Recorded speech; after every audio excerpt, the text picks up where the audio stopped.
समय की बात है। मगध राज्य का राजा अत्यंत चिंतित था। उसके मन में एक ही प्रश्न था, मेरे मरने के बाद कौन मेरा सबसे प्रिय होगा और मेरे साथ जाएगा। उस राजा की 4 पत्नियां थीं। उसने अपनी चारों रानियों से पूछा। पहली रानी, जो सबसे सुंदर और प्रिय थी, से कहा, मैं तुमसे बहुत प्रेम करता हूँ। मेरे जीवन के हर सुख में तुमने साथ दिया है। क्या तुम मेरे साथ मृत्यु के बाद चलोगी? पहली रानी ने ठंडे स्वर में उत्तर दिया, राजन, यह असंभव है। जब आप इस संसार से विदा लेंगे, तब मैं दूसरा राजा खोज लूंगी। यह सुनकर राजा को गहरा दुख हुआ। फिर उसने दूसरी रानी से पूछा, मैंने तुम्हें हर प्रकार के आभूषण और सुख सुविधाएं दी, क्या तुम मेरे साथ चलोगी? दूसरी रानी बोली, महाराज, मैं आपके अंतिम संस्कार तक साथ रहूंगी, लेकिन उसके आगे नहीं। अब राजा ने तीसरी रानी से पूछा, तुम मेरी सच्ची साथी हो, क्या तुम मेरे साथ चलोगी?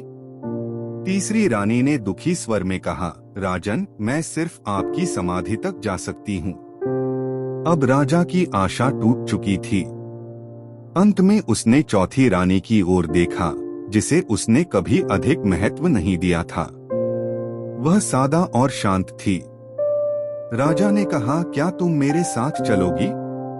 चौथी रानी ने मुस्कुराकर कहा, महाराज, मैं जन्म जन्मांतर तक आपके साथ रहूंगी। मैं आपकी आत्मा हूँ और आपके कर्म ही मेरे साथ हैं।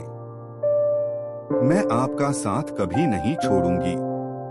कथा का सार भगवान बुद्ध ने इस कथा के माध्यम से समझाया कि एक पहली रानी हमारे शरीर का प्रतीक है, जिसे हम सबसे अधिक प्रेम करते हैं, लेकिन मृत्यु के बाद यह हमें छोड़ देता है।